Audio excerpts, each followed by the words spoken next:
eta nolatan jebia? Jebia zeinaten ordurako zuek? Hau oso. Hau da, zuta Iker oso. Udarekutako lehen gurtian nintzen punkisa. Eta ia bigarren urterako ja ni transforma nintzen.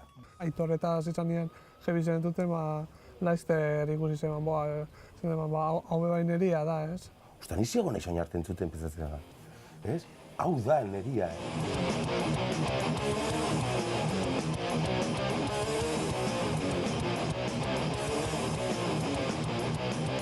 Jendeak kanpotik ikusten gintzuan, gu benetan ginena baino jebi xauak.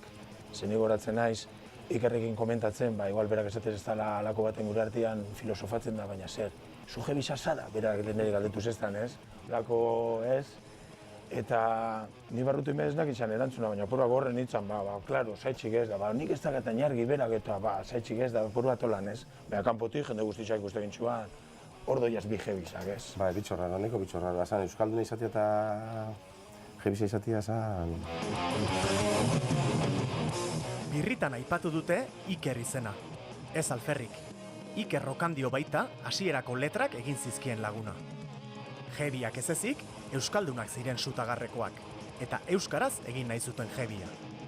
Inork gutxi daki ordea, Ikerren hasierako hitzak gaztelaniazkoak ziren.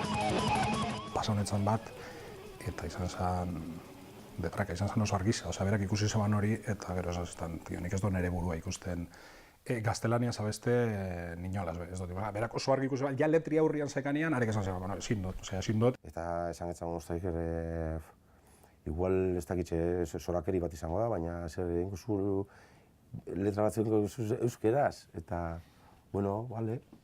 Eta noski ziginan ja euskeraz idazten. Eta orduan Aitorreko zorri, eidazuz danak euskeraz, eta ez egin esperimento gehiza hori, ez?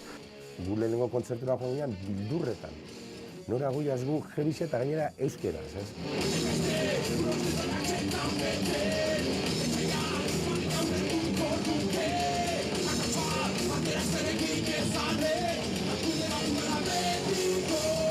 Jebia egin nahi zuten beraz, eta gainera euskaraz. Horretan ez zegoen dudarik. Eta entzulek, zer pentsatuko ote zuten entzulek esperimentu hartaz. Lehen maketa atera orduko jakin zuten Eibarko mutilek erantzuna. Nik uste dut, 1000 edo atera genitxuela, eta izan zen, desagertu inzia. Eta hori Basamoto, Saluna, Mari, Jotake, oso abesti esanguratsuak izango diranak gerora, ez?